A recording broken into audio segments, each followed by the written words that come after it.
All right, welcome to another episode of Wing Nights. We've taken a little sabbatical, had to celebrate 4th of July. Can everyone put their hands up? We got 10 fingers. Everyone got 10 fingers still, right?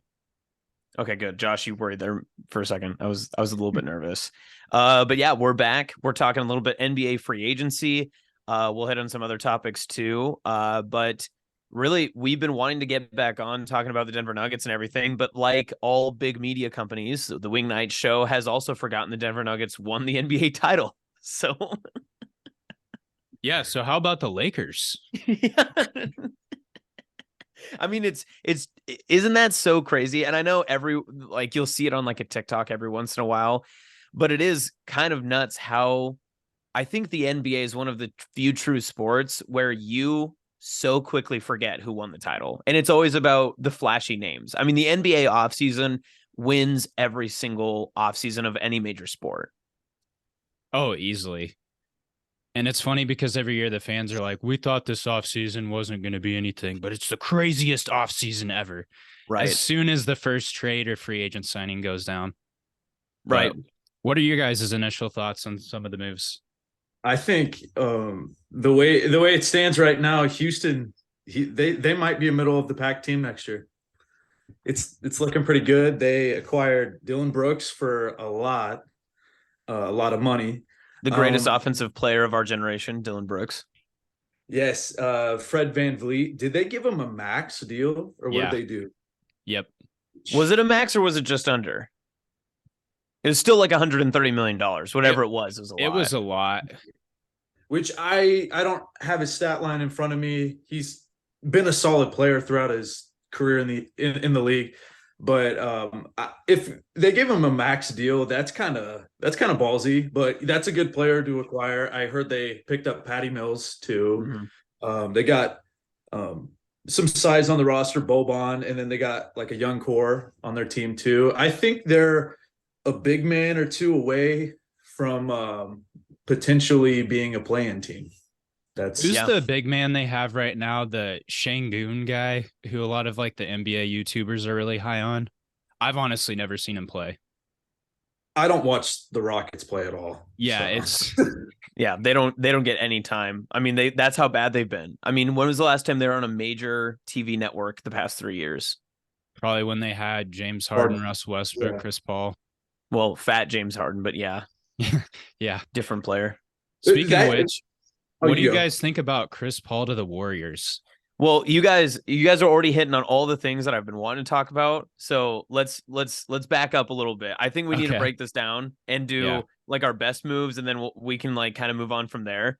Because Josh already took everything. Because I legitimately love what the Rockets have done. I figure that those are actually the best moves that I've seen this offseason. I actually think the Lakers have done a really good job as well, but they kind of had to because the other option for the Lakers was blowing everything up essentially. I actually really like Fred VanVleet getting to the Rockets. They're a very young team.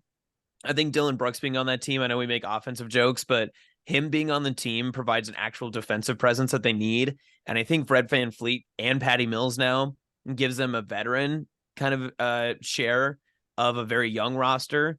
And I know you said middle of the pack, Josh, but I think the Western Conference is not the Western Conference we grew up with. I think they could be, not saying like a 4 or a 3 seed or higher, but they could be a sneaky 7 or 8 or be a play-in team that wins a play-in tournament and then gives a 1 or a 2 like a run for their money. I think that they could, and especially they develop over 82 games next year with some of that veteran experience. I think that they've set themselves up well. Do you think the roster as it stands right now could be like a 4 or 5 seed, or do they need to pick up another piece to reach that? I think that's tough to say. I think the Rockets are one of the few teams in the league that you can look at and you can kind of say, why don't you just hit pause? Because they're so young still, even with the pieces they've acquired, that a lot of their talent can still develop and then you can still see what could come out. Obviously, like if you looked at it right now, where most NBA GMs do, they would probably hit the, launch trade button right away and see who they could get. But I think that they're in kind of a self-development mode because I mean, if you look at the deals that they made, they've got Dylan Brooks on a 4-year deal. They put Fred VanVleet on a 3-year deal. Got a lot of guys on rookie contracts. They've got Jock Landale on a 4-year deal. Green on a 1 year, Aaron Holiday on a 1 year, and then Patty Mills comes via trade from the Nets. So you got a lot of guys that I think you're putting significant money into for a lot of years. I think they're trying to build something down the line and maybe use Fred VanVleet in the next 2 years as a trade piece when he's 34 or whatever his age will be then. Did they get a new coach too? Yeah, they have Ime Udoka. That's right. Yeah. Yeah. I mean, if you kind of look at it, not the same talent, but the Rockets are slightly building themselves like Ime's Celtics were. Yeah. Honestly, I'm going to have a completely different opinion here. I think the Rockets are going to suck. Well, I mean, there's nothing controversial about that. I think between them and the Jazz are probably going to be the worst teams in the West. But in order to answer the question of like what our best moves, worst moves of the offseason are, I might just go the overrated, underrated route. Yeah. Just because there's a few NBA YouTubers who I've watched that have said the Lakers have an A+ offseason, which I disagree with. I think it's good that they got back Austin Reeves, D'Angelo Russell, Rui Hachimura, all those guys. I think that's good. I think this team is going to look like the Lakers in the second half of the season, but for the entire year. So LeBron's going to have fresher legs going into the playoffs. Probably won't be as banged up. I think that'll be good for them, but I wouldn't give it an A+ offseason. I'd give that a B because they just did what they're expected to do. Keep the exact same team as last year. Underrated. I really like Derrick Rose to the Grizzlies. I think he'll be a great mentor for Ja Morant. They had very similar play styles in their prime. I also think Derrick Rose, he had some off the court issues a while back in the NBA. I think he will be very able to mentor Ja Morant. And that's what they needed, was an established veteran who players are going to listen to, because the oldest player on the team really was Steven Adams.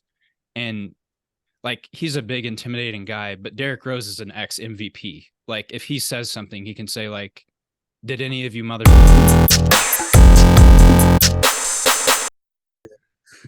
I think that was the first MF that's been dropped on this show. Jeez. Probably. Yeah. All of our Mormon listeners. My goodness. I can bleep it out later. Kate, I'm going to send that to Jason and Gail, but I do agree with you. D Rose to the Grizzlies, that's big for them, honestly, due to the circumstances with Ja, and they also have Marcus Smart on their team to step in during Ja's suspension. That'll be big too. A trade. I was doing a little research before we started recording. I found out Grant Williams to the Mavericks today. For 2 second-round picks. That I think that's honestly a wise move by Boston. Brad Stevens is trying to stockpile some draft picks for a future acquisition, like a big piece in the future. But yeah, I don't know what the Mavericks' future holds with some of the moves they're making. I saw another guy got signed to the Mavericks that was not really worth a bag of Lay's potato chips. So, yeah, I don't know if they could get Kyrie to stay, or I don't know the status of the Mavericks in the future. So, I think Kyrie has re-signed. Yeah, he did re-sign. He has re-signed. Yeah, okay. And I think they got him for like 100-some million. Yeah, he's back on a 3-year deal for 100-some million. But okay, I don't think the money helps him either. I think he kind of crucked him a little bit. Josh, who do you think had the best or who's had the best offseason so far then, out of all the teams we've talked about? You know, it's tough to say. I don't really know. I honestly don't. If I'm being honest, me being a Boston fan, I'm more inclined to just pay attention to them and not the whole league. I know we initially said we were going to go over like whose moves were overrated and in stuff, but I think the worst move has to be Phoenix with Bradley Beal. Really? Moving over there. I personally think they're like, it's not really a hot take to say that their bench is going to be complete crap next year. But but yeah, that's honestly, like, if I'm thinking cynically, that's Phoenix is definitely I don't know. They're not going to be as good as people think they are. Thinking of Kristaps to Boston, hopefully he can stay healthy. Yeah, I know that Boston picked up Sam Griesel and Delanto. Uh, is it Delanto Banton or Yep. Delano Banton? Yep. Delano For their Banton. summer league team. So yeah, I don't know. Hopefully Huskers. those guys can ball out. What? Go Huskers. Yeah, go Huskers. Go Huskers. Hopefully those guys can ball out and maybe make a roster spot. I personally I don't really see it with Banton, if I'm being completely honest. He's listed, yeah, he's a 6'9" point guard. His wingspans, if I remember correctly, he has a negative wingspan and he averaged like 3 or 4 points a game for Toronto when he was in the league and not bounced down to the G League last year. So um, yeah, I might sound like the world's biggest hater, but yeah, hopefully he can do something, but I just don't really see it with him. I think we can agree that Husker basketball players haven't necessarily really impressed all that much, especially in the professional ranks. Of course, there's a few. I thought Isaiah Roby's always been like one of those guys that kind of stands out, but I'm a huge Sam Griesel guy. He's a guy that I've interviewed, and I can honestly say I know personally. Really good dude. Great, Big Ten player, but I think he even knows, like, realistically, like, if he doesn't kind of make his chance right now, it's going to be a long process to get through. So you hope for the best. Obviously, you root for those guys, but in the terms of professional league, it's cutthroat. I mean, we're recording this now. If someone's listening to this a week from after we record it, he might already be done with the summer league. Like, you just never know. Yeah. I really liked your thoughts on the Phoenix Suns and just you talking about the Bradley Beal stuff. I remember when that was first coming through, everyone said they didn't have any opportunity to get a bench, but then they went out and they got Eric Gordon, and then they got Damian Lee, and they had a couple of other guys that kind of stepped in. And yeah, they're not the greatest bench players of all time. I mean, we're not talking about like the 2017 Warriors or the 2018 Warriors where they could bring in 5 in, 5 out, that sort of thing. But I think they're going to be a little bit more competitive than people might have considered. But like Tate has mentioned before, when you get into 82 games, that's going to be really tough if you don't have guys that you can rely on in that first round of the postseason, because they had to play 75 games for you to ensure your spot in the postseason. And unfortunately, that's where I think Phoenix will be, is they could be a fringe play-in team depending on injuries and what happens with fatigue, the older roster and such. When they get to that point, who knows what could happen? Because if the Suns are a 7 seed and they're just scrapping by and they're coming off of injuries, that's not a good scenario for them. They will not do well in that conference and in a matchup where they have to face a 1 or a 2. I agree. We mentioned it earlier, but what do you guys think about the Warriors off season? Yeah, I'm glad you asked that, because honestly, the Warriors, and I'm a Warriors fan, I think that they had some of the worst moves. I mean, you talked about grades and stuff, and I've seen the Draymond Green grades come out and be like B's and B pluses and stuff because, well, you had to return him. But yeah, I mean, I get it. Draymond, let's be honest, was only going to go to Golden State, or he was going to go to Sacramento for more money. And he didn't really fit anywhere else. He would have asked for too much money to go other places. Getting him on a 4-year deal, getting him for the amount of money that you had to give him, all bad, all team bad. None of that really fit. Draymond deserves the bag that he received, but the Golden State Warriors needed to do more team appropriate things, because they're in a spot now where they will be a competitive team in the West, but they likely are not going to win any more championships. And the Chris Paul trade just blows my mind. I think it's the worst move of the offseason, personally. Like, I don't understand it at all. I don't get it. He doesn't vibe well with the team. He's had his own spits and beefs with the coaching staff, with the players. He's openly had beef with Steph Curry.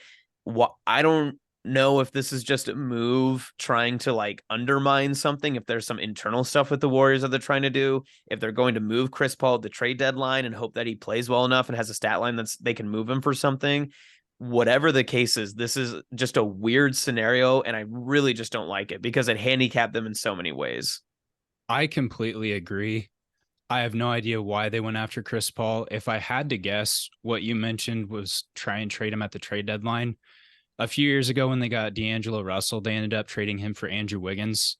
I think they need to try and trade him for a good wing defender, because comparing last year's Warriors team to the one that won the championship 2 years ago, they had good wings that they could bring in, like Otto Porter Jr., just other people aside from Andrew Wiggins, because I think their biggest issue is they don't have a good center for one. Kevon Looney is a good rebounder, but at everything else, he just sucks. And I agree, Austin. I don't know why Chris Paul was the target for them. Well, they want to bring in Kevin Love, and they want to try to make Love play the center, which just won't work because one, he can't play that many minutes. I mean, if the Warriors are going to play a different style of NBA where the games are only 22 minutes long, that's the only way that they're going to win a title this next year. So I think it's just one of those for the next 3 years being a Warriors fan. You're just going to watch the retirement tour start. They'll have to cut Clay and Draymond here eventually. They'll cut bait there. Steph will have his big retirement tour, and then they'll rebuild for a long time. So that's what I'm looking forward to. It's been a very, very good run. It'll continue to be an energetic run. But unless they do something crazy, I mean, the Warriors championship window to me is fleeting at best. Oh no, Austin, that's such a shame that the Warriors run. I know, poor you. Unfortunately, how many titles have you won in the past 10 years? That we don't talk about. All right. Well, we won it in 08. That's all that matters. And Jason Tatum was in second grade for that title? Probably grammar, like preschool or something like that. Well, I will. Go ahead, Tate. Oh, I was going to say an underrated move this offseason was Derek White shaving his head. I don't know if you guys saw that. He actually finally shaved his head. That's good. Yeah. Well, let me, we started off making fun of how no one talks about the Nuggets, but what about the Nuggets themselves? I think you want to talk about some of the bad moves of the offseason. Reggie Jackson coming back to the Nuggets at all is bonkers. Losing Bruce Brown was they couldn't afford him. So there was that. But do you feel like the Nuggets did enough to still be the top returning team to defend their title? Take it away, Tate. No. I think last year they kind of surprised everyone because it was the first season in a long time where they've had the whole team be healthy. Because we can talk about the playoffs the last 3-4 seasons. You either don't have Jamal Murray or Michael Porter Jr. And I think it's one of those cases where, like, you have a rookie quarterback who comes in the NFL, plays really well, and then his second year kind of falls off because defenses have time to adjust over the offseason and come up with a plan. I think teams will be able to guard Jokic better next year just because they know for sure how Michael Porter and Jamal Murray will play off of him. So losing Bruce Brown, they lost Thomas Bryant, which he never really played anyways. They haven't done anything to improve their roster, and with some other teams making moves to actively get better, if I had to give a grade, I'd say they have a C or a D. So they only lost Bryant and Bruce Brown. Yes. What would you say that they need to acquire in order to remain at the top of the league? They need a good bench player like Bruce Brown, kind of like a Swiss Army knife player, because he could come in, hit threes, he could assist. I can't think of a guy off the top of my head like that who comes off the bench. In a perfect world, they have Marcus Smart coming off the bench. Like, that's the type of player they need. Yeah. And honestly, who's to say that they won't make that pick during the season and just play the first half as is. I mean, they'll be in good shape regardless. I mean, like, I couldn't imagine them being seeded less than like number 4 in the West, right? By All-Star break or something like that. But I would assume they the front office gets it together and picks up what they need during the season. But I don't know. I guess I thought they might have lost a little more than that. I need to brush up on some of the moves in the league for this show, apparently. But well, Josh, let me throw this to you. This is me using my dumb sports brain. But let's say you're in the postseason where your team was last year, the Celtics, right? And we'll say game 1 Eastern Conference Finals, everything, the season, the postseason, everything leading up to that game 1 is the same, but you have no Marcus Smart and you instead have Kristaps Porzingis. How do you think that series goes? And can you beat the Denver Nuggets if you get past the Heat? Do you think it makes that big of a difference on both sides, losing Marcus Smart and then gaining Porzingis? It really depends because Porzingis put up 23 points per game in Washington, but it all depends on how like he's gonna fit into the to the system in Boston. I mean, like, will he have that big of an impact? I don't know. How much are they going to miss Marcus Smart's tenacity on defense? I truth be told, I'm unsure about them beating Denver's team from this past year. They were just like it was such a well orchestrated team. I mean, like Jokic, he's by far. It's tough not to say that he's a top 2 player in the league right now, and like it just get a few solid role players around him.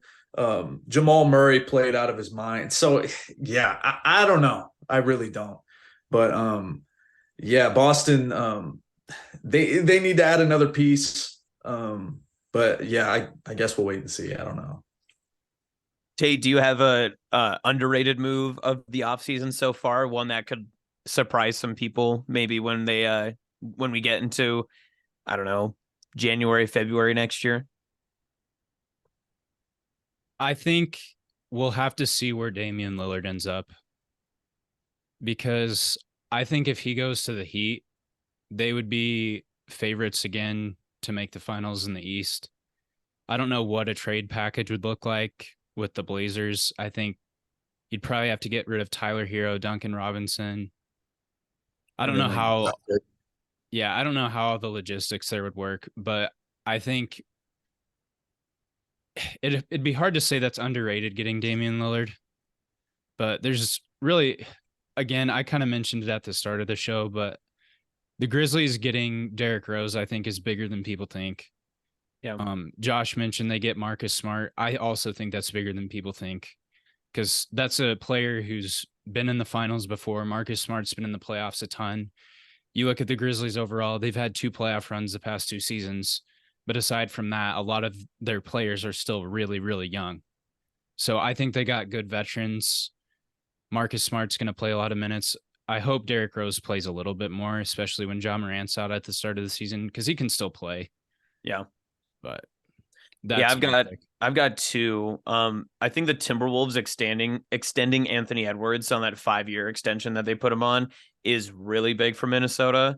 Because he's definitely a guy that could have waited to demand a trade, or he easily also could have just been like, no, I'll let it expire. I want free agency. I think it was a good team deal. I think it was good for him. I think all parties involved win that.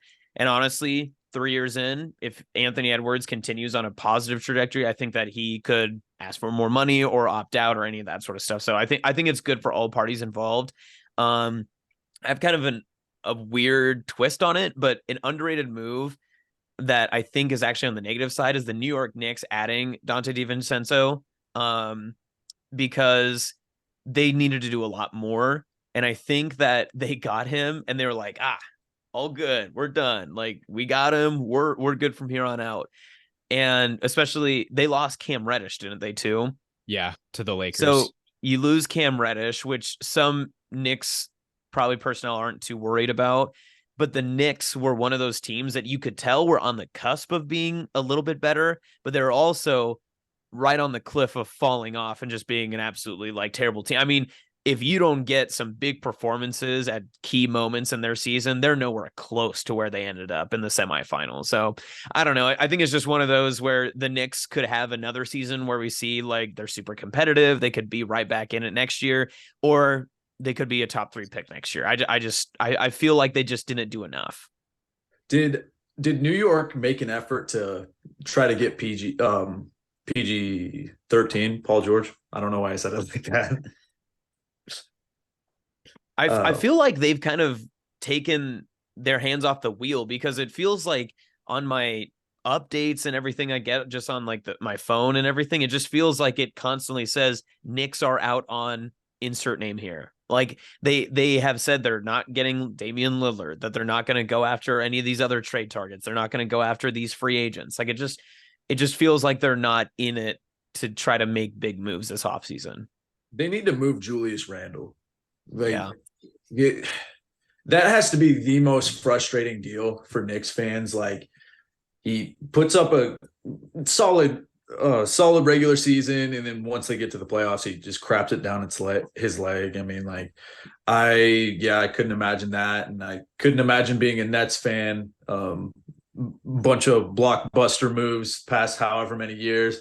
Picks up KG, Paul Pierce, Jason Terry, and then they had Joe Johnson and Brooke Lopez in like 2013, and that was the biggest disappointment. And then they had KD, Kyrie, James Harden, that collapsed immediately.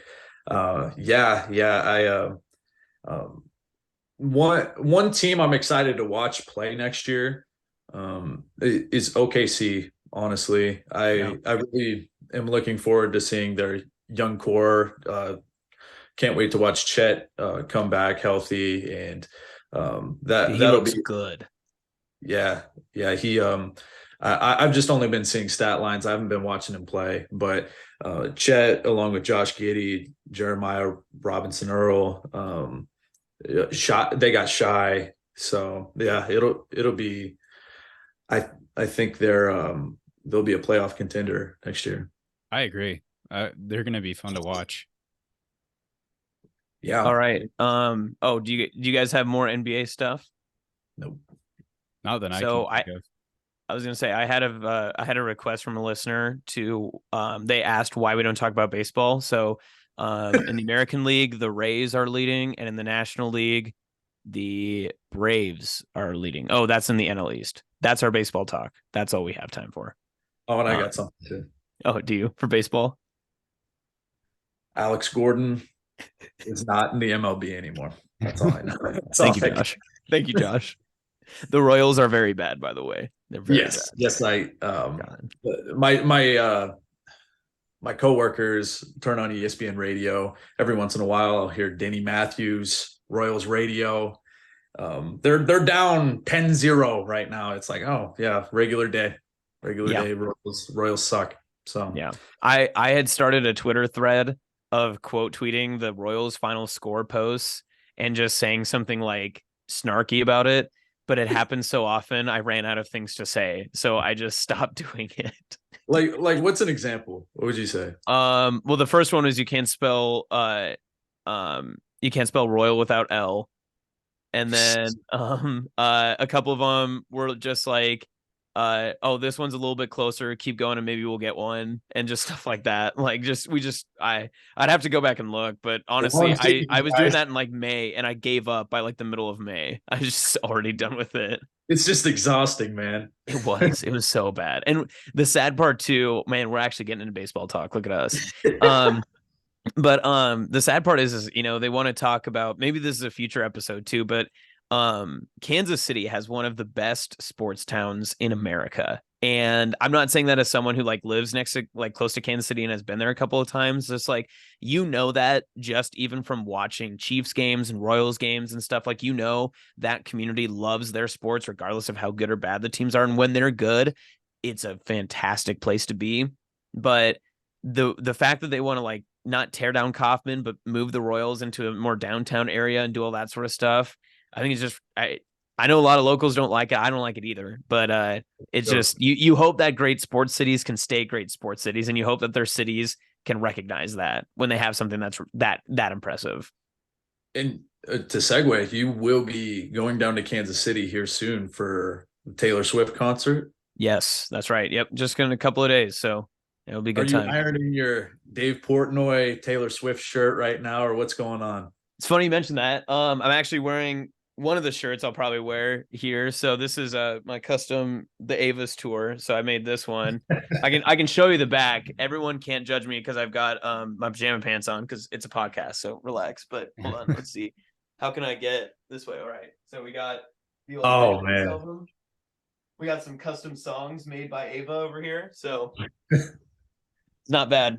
I've also got another one that has all of her I replaced Taylor Swift with Ava on all the album covers, so that's just one of them, but this shirt looked so good I had to keep this one. So that's amazing, Austin. Thank and you will be selling those for $150 a piece, right? The shirts.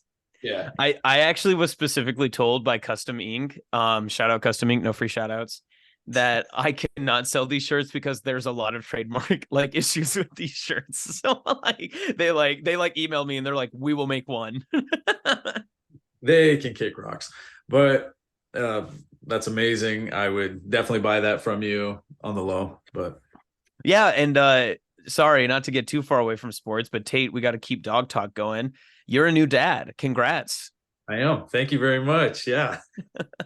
it's a lot of work. I will sleepless nights. Yeah. So first night, she decided to whimper at like 4:50. And I was like, oh my gosh, I don't know what to do. And Hallie was like, just let her whimper, whatever. I was thinking about my neighbors. So I got her out of her kennel and we just slept on the couch. I got no sleep the rest of that night. But yeah, it's definitely an adjustment for sure. I'm hopefully I'll be the next Austin Jacobson as far as being a dog dad goes. So you just need a cool uncle like Tate to just make content for her. Yeah, we already got an Instagram page for her. So definitely not ran by me, but yeah, we need Tate to meet her first. And yeah, you haven't came by and met her either, so we need to get that done. We can go on some walks. Yes, yeah, that'd be great. Josh, I think the move is to take him to your sister-in-law's house and have him play with her cat, or have her play with the cat. Just wear out Ruby so she sleeps all night. It's oh man, I think that's the move. That is no shout out to Blue. We don't like Blue. Not a cat podcast. No, we don't like. Well, I actually love cats. Blue is probably the dumbest cat I've ever met in my entire life. What constitutes a dumb cat? Most cats are agile and like have a good sense of like body mechanics and like they're not clumsy.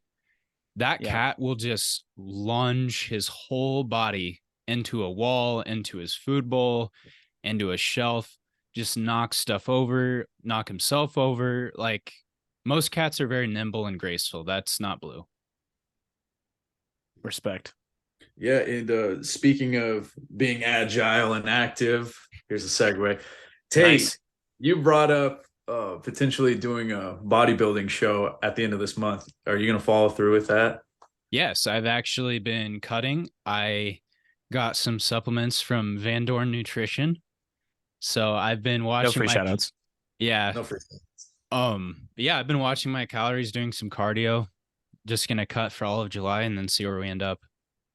Are you just saying that, or are you actually going to do the show? No, I actually will. That'll be awesome. But we're going to get Max back on to judge you. Yeah, we can have him back on, see what he thinks. But yeah, the idea would be to have a Wing Nights Summer Classic. At Jersey. If anyone who's listening wants to cut and get in shape for the end of July, we'll post you. That would be awesome. I honestly, you sent that in our group chat. I meant to respond. I don't know if anybody did. So I said no way. I was the only person. I just said absolutely not. Yeah.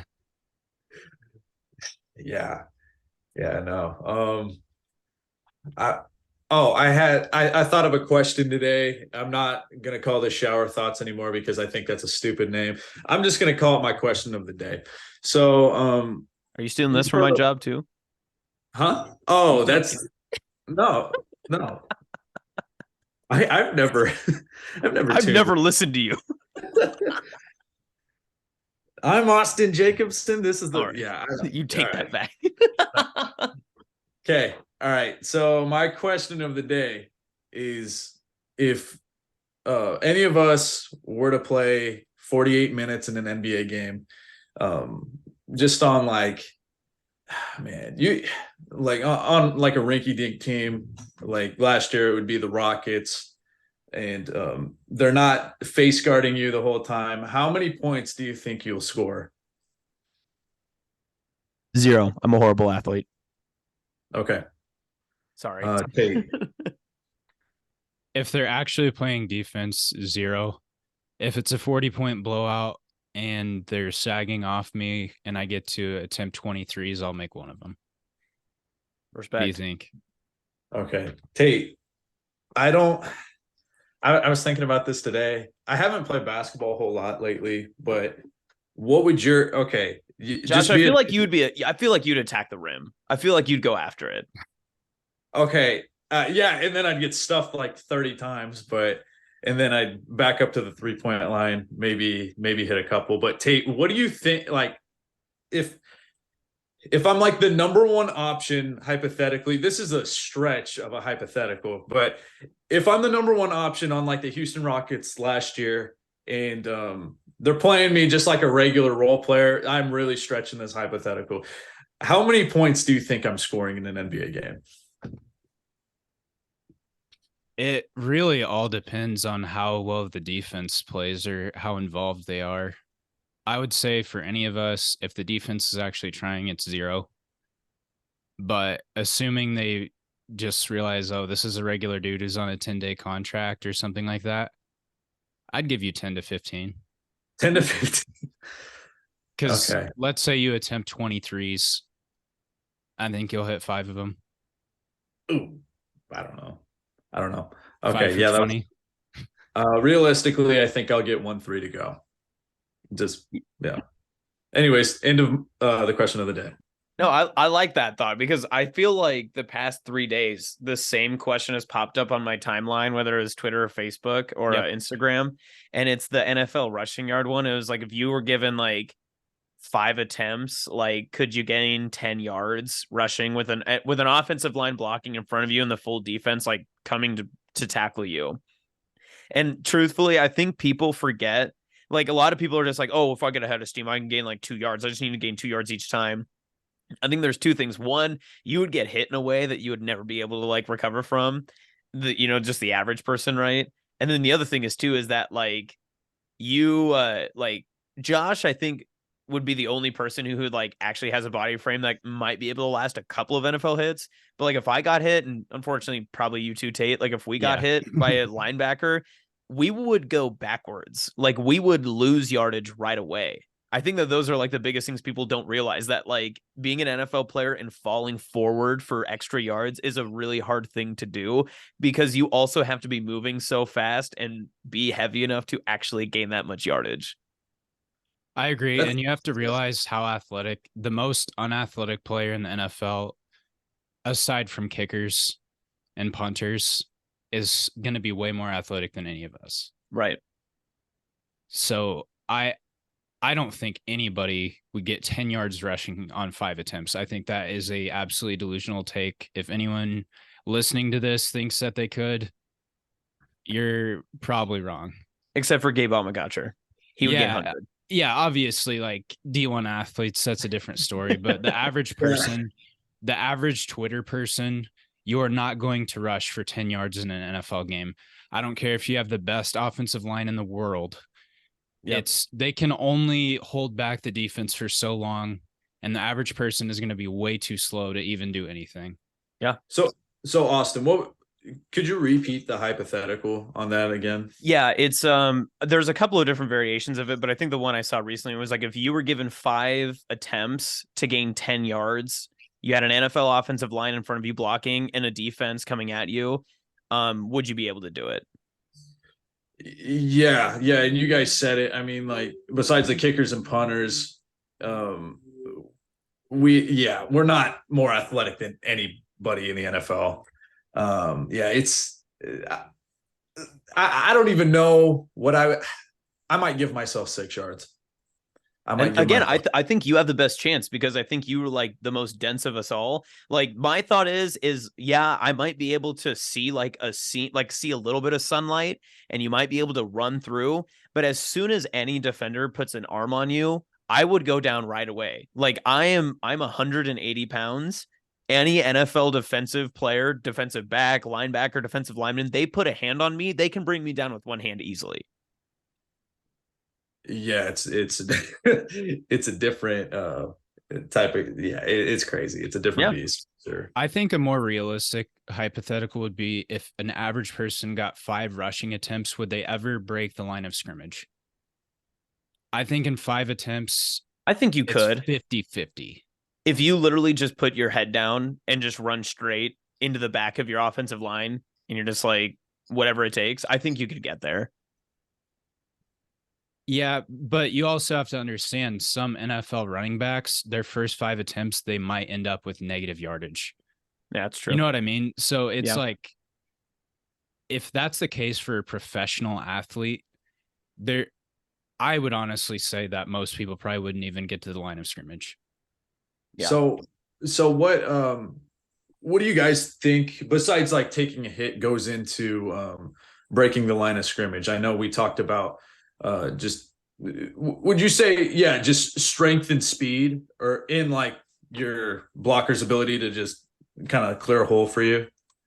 I would say just the initial push. Like if your offensive line is able to like move the defensive line like off the ball like a yard, you know, the common Twitter person, as Tate mentioned earlier, like you would have to be fast enough to get from your running back spot to the line of scrimmage before the defensive line can then push back, right? So it's kind of dependent. I think you give the edge to your offensive line and just say, I'm going to say that every time they push back a yard, but you also have to be quick enough to get to the line of scrimmage again. And when I think about that, I do think personally, like, I could be delusional. I've never really played football. I do think I would be able to break the line of scrimmage, but I initially said 6 yards. I don't know if I don't know if I'm quick enough. Tate and I did the tested our 40s and I did like a 4.8. So I don't like, it's for the average person, that's good, but like for the NFL, it's not really. I mean, like if you think about it, but I kind of like that one. I like it a little better than my question of the day. But the question on Twitter about the NBA that I've been seeing, Austin, I don't know if you've seen the same thing. It was, would you rather take $1 million just to play in an NBA game or $20 million to play? And then you also score, I think it was 10 points. Oh, and there was a lot of people saying, I'm taking the $20 million and I'm scoring 10 points. And you never will. No, especially if the defense is actually playing, the average person would not be able to get past anyone in the NBA.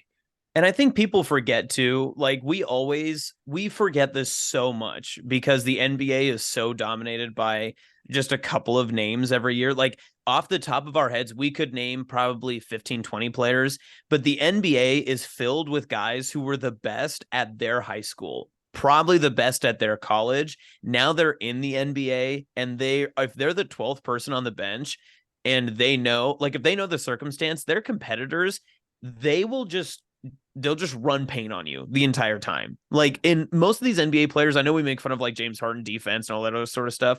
If James Harden wanted to lock us up, none of us would have a chance. Like he's an NBA player. It just wouldn't happen. Well, because people don't really. Oh, sorry, Tate. No, you go. And people don't really realize, like a guy like Pat Bev in the state of Illinois averaged 37 a game in high school. Yeah. In the NBA, I think he just hit 5,000 points last year. And there were people on like Twitter, Instagram, just clowning him and saying like, oh, he must be a second-year guy. Good for this young fella and stuff like that. But he's known for his defense, and he was scoring like that in high school. So, I would, without a doubt, take the $1 million. Those people on Twitter that are saying taking the other money to get 10 points, they're stupid. Yeah. Like, and a lot of people, they would say stuff like, I was nice in high school, I'm taking the 20. And I'm like, most good D1 players couldn't even touch the floor on an NBA court. Right. Yep. So I don't care how good you think you were in high school. Like Josh said, the worst NBA players are guys that average 30 plus points a game in the best high school conferences and states in the country. Mm-hmm. No one has a shot. It's just like the argument of could the average person hit an MLB fastball? We'll talk about baseball again. 0%. Absolutely not. 0%. And that's the thing is people drive on the interstate going 75 miles an hour and they don't even realize how fast they're going. Like I don't think the common person standing in the box in a Major League Baseball game could comprehend what a 95 mile per hour fastball could be, what it even looks like. I mean, it would come by so fast, they wouldn't even know that it went by. You know what I mean? Like, it's just, it would be unfathomable for them to comprehend what happened. Yeah. Yeah, I would like to see where those people that the people that say they were nice in high school, I would like to see where they're from and like what type of competition they were playing. Like in high school in Nebraska, I was a solid player for my conference, but like I play in inner city Chicago.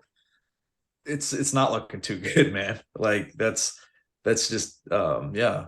That's all right. So what's the most realistic sports thing that someone, and let's keep it like major sports. Let's not do like someone can walk up and play pickleball, right? Like something like that. Yeah. Like, what's the most realistic thing that someone could come off the streets and compete against a professional and actually like perform in like something like this, some scenario? The first thing that comes to my head, just off of pure luck, and if they could get a decent leg on them, a penalty kick. And I mean, right? Like if you can get a PK, maybe, right? That's the only thing I can think of, like in soccer. I would honestly say dancing. I would like I like a dancing competition or something. Yeah. A lot of TikTokers out there. No, yeah, like say like I go to like a high school girls nationals dance competition. I think I might win that because everybody wins nationals for dance and cheer. That's a low-hanging fruit, Josh. Come on now. Come on, man. Tate, what about you? The more I think about it, I don't think there's anything. Yeah, and I think that's the right answer. I mean, truthfully, that is the right answer. Because essentially what you're asking someone to do is do the job of a professional and actually be able to do it. Right. So I would think of most pro athletes have probably been playing the sport for 10 plus years. That's 10 plus years of training, mostly every day. So you could compare that to a surgeon who's trained for 10 plus years at their job. Essentially what you're doing is ask someone to come in with no experience whatsoever and perform a surgery and actually be able to do it. So why can't we say pickleball? I don't know. I was thinking more like the major like sports that we were talking about, like the like the NFL, NBA, like all those. Well, even if the obscure sports, like the Joey Chestnut eating 60 hot dogs in a minute. Greatest athlete of all time. Being good at that though. No one we know would probably get more than 6 hot dogs in a minute, realistically. And I like what you're saying though, Tate, because you're absolutely right. Because there's a difference between people who are good, like the way I hear and like have seen you guys like play pickup basketball and all that stuff. I know you're good, but you're good relative to what like I know and like what is relative around you. If you guys as small ball, no free shout outs to small ball, went out and played the Sacramento Kings G League team, you guys would get run up and down the YMCA. Like that's just how it would be, right? Now Josh is already shaking his head. He has other thoughts, but I will Josh say is locking up Sam Griesel. I will say this. I'm not getting backed down by Sam Griesel. I know that's your boy. He's backing down these small guards in the Big Ten. Yeah. I'm not getting backed down by that guy. I want to. He will sauce me up though. Like he will score on me in every which way, but he is not backing me down like that. I'm gonna throw it out right now. When Sam gets time, I'm gonna reach out to him and we'll get Sam on the podcast, and we'll do a live show where we have Josh and Sam just play the entire time, and Josh just asks questions while he's getting cooked by Sam Griesel. Hey, what's that over there, Sam? Steal. Nebraska's for sure going to miss him next year. No hate to 100%. say.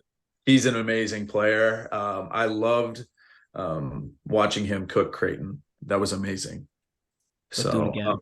Yeah, in Tate, I really wanted to bring up. I watched your video essay, and I wanted to say on this, it was fantastic. So everybody, plug it, Tate. Yeah, I appreciate it. It's on my YouTube channel, Iced T318. If you want to check out a video essay comparing C.S. Lewis and The Weeknd, feel free to go on ahead. And it's no free shout outs. It's a very unique comparison that I don't think's been explored. And if you're into The Weeknd's music and you like C.S. Lewis, yeah, definitely go check it out. I definitely sent you a text and had a few takeaways from it. So it was great. I appreciate it. Yeah. We should say these shout outs are like couponed. Like these are they're one-offs. Like they're good for one-time use only. Yeah. Yeah. I'm never complimenting you again, actually, Tate, after this. Yeah. But Austin, how are we doing with getting Sam on the show? Have you reached out to him? I mean, no, since we just started talking about I guess it, he is pretty busy. Yet, but yeah, he is also busy. So we'll see. I'll reach out to him when we get a chance, and maybe he's already a listener. Who knows? I'll just we'll openly right now, Sam Griesel, if you're listening, feel free, reach out. We'd love to have you on Wing Nights, and if you aren't listening, I will reach out to you, Sam. Well, to bring the question that was asked about if an average person could do anything in a pro sports game, I think if we do have a guy like him on, Sam, or just any of the other athletes that we ever interview, we should ask what they think if an average person, because I'd be more interested to see their perspective than what an average person thinks. Well, and not in the same vein, but when we interviewed Sam during a Kearney and Lincoln East football game, talking about his transfer to Lincoln and all that stuff about a year ago, I asked him, because at the time Malachi Coleman was still a recruit. He hadn't committed to anyone yet, but obviously he was one of the top players in the state at the time and all that stuff. I asked him, I said, who would win in a one-on-one battle in football? Do you think you could get a catch over Malachi, or do you think you could lock up Malachi? And then in basketball, who do you think could take who? And Sam was like, oh, I got him in both for sure, 100%. And I thought it was funny too, because he sounded just so confident. But I think that's one of the other things too. If you wanted to compare comparable athletes, like those are two guys that play D1 basketball and then will go on to play D1 football, regardless of what Malachi Coleman's career ends up being. I think it's worth, like, you could look at it that side. You're just like, could Malachi Coleman score 10 points on Sam Griesel? I don't know. But could Sam Griesel lock down Malachi Coleman? Probably not, Yeah. So I think it's a good hypothetical. And I think there's something to be said about like both of them being D1 athletes, just having that confidence that brought them to that level, might carry over into that argument, like, oh, why can't I score 10 points on Sam Griesel? Yeah. So I mean, like, I don't know. It's tough to say. That is actually a really good question for sure. But if we get Sam on this show, we should just come up with 1,000 hypotheticals. Just be like, Sam, if you're in a Major League Baseball game, how many home runs are you hitting? I do have a question for Sam. When or if he comes on the show, man, like this is like a whole Sam Griesel segment.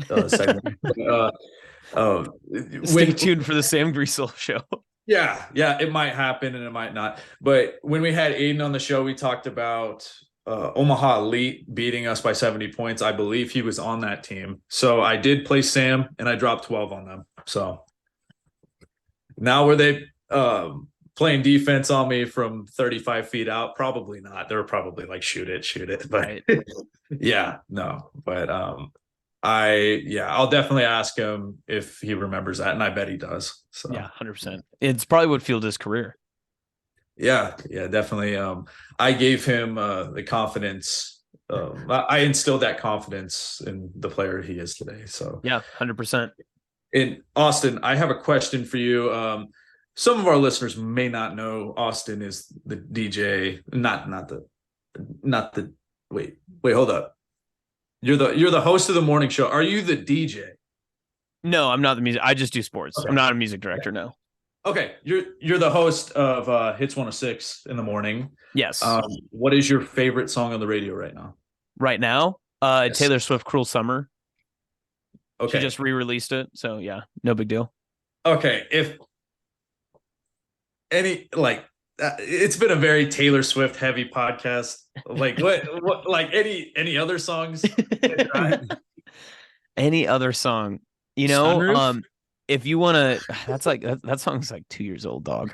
Awful.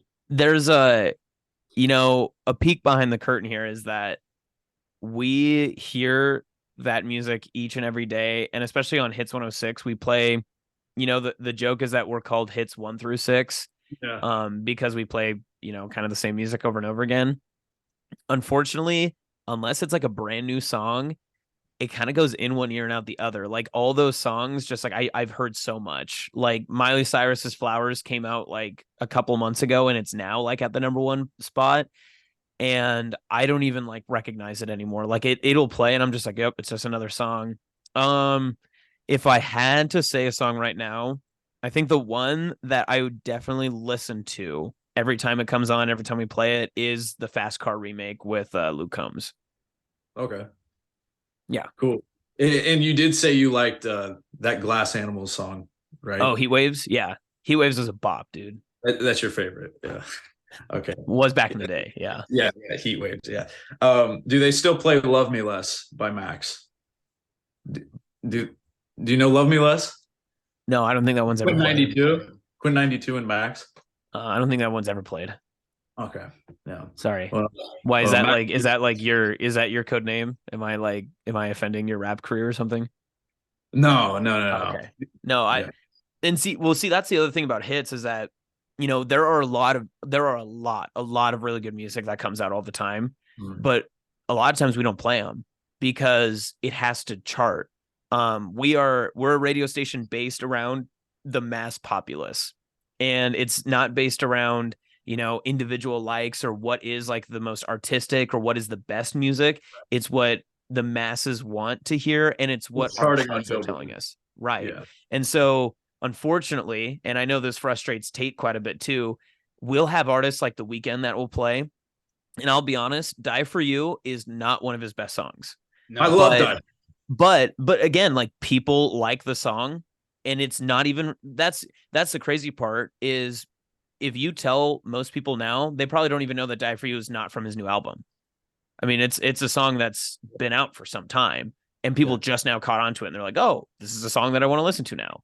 And it's the same thing with like "Creepin'." Again, not one of the better songs of his, but it's a song that a lot of people attach to, a lot of people that like it and they want to keep hearing it, and that's how our station works. So yeah, it honestly takes songs a while to get on the radio too. I mean, like you notice that like even with Trap Queen with Fetty Wap, like he put the song out in 2015 and it didn't like get any play on the radio until 2016, and then it just rose on the Billboard charts. I said "Love Me Less." It's by an artist named Max.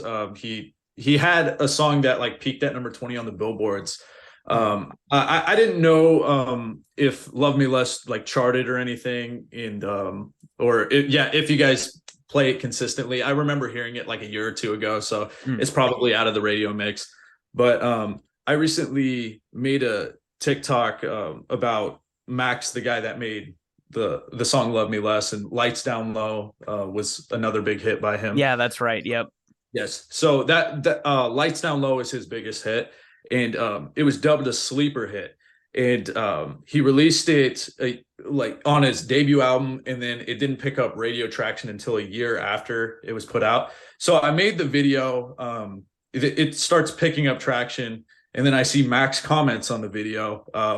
I called like it was kind of a breakdown of his career a little bit. It was a really nice comment, and he followed me on TikTok. So I was really pumped up about that. That's awesome. He's been one of my favorite singers for a long time. So yeah, thanks. I just thought that was a cool story. That is no way me bragging about my little TikTok page, but no, I just thought I'd share that. Plug it, Josh. It's Josh C. Denny on TikTok. Yes. The C stands for cute. Oh, Yeah. Or cucumber, whatever you prefer. Yeah, no, that's Tate. Yeah, for obvious reasons. Tate cucumber combs. Yeah. Oh. Yeah, I hope Jason and Gail are still listening. So yeah. Hopefully they definitely are. Sam Greasel is definitely still listening. He's waiting for us to comment about him more. Yeah. Well, we had another topic on here, but I think we might have to shelve it for another show. This has been what is it? I'm eager. We're going to talk a little bit about those ESPN layoffs, but I feel like I feel like that's maybe time for maybe next week. Okay. Because I'll tease this. I think it was earlier today or maybe late yesterday. Stephen A. Smith said more might be coming, and hopefully Kendrick Perkins. Oh my God! Don't get me started. That's again. We'll wait. We'll wait till next show. We'll wait till next show to talk about all that. Well, one last thing I'll say about. Last thing I'll say about that, was that for Pat McAfee for his contract, or no? It was, I think, Disney as a whole. They had to cut like $1 billion in budget or something like that. So they started, and you'll notice a lot of the reason probably Kendrick Perkins, and this is again a tease for our next show whenever we do this. Reason why Kendrick probably didn't get cut is because his contract was probably significantly less than a lot of the people that they did have to cut. And even so, is still significantly more. Like, he's getting paid way more than he should. Oh, yeah. More than me, which is ridiculous. As long as they keep Matt Schick.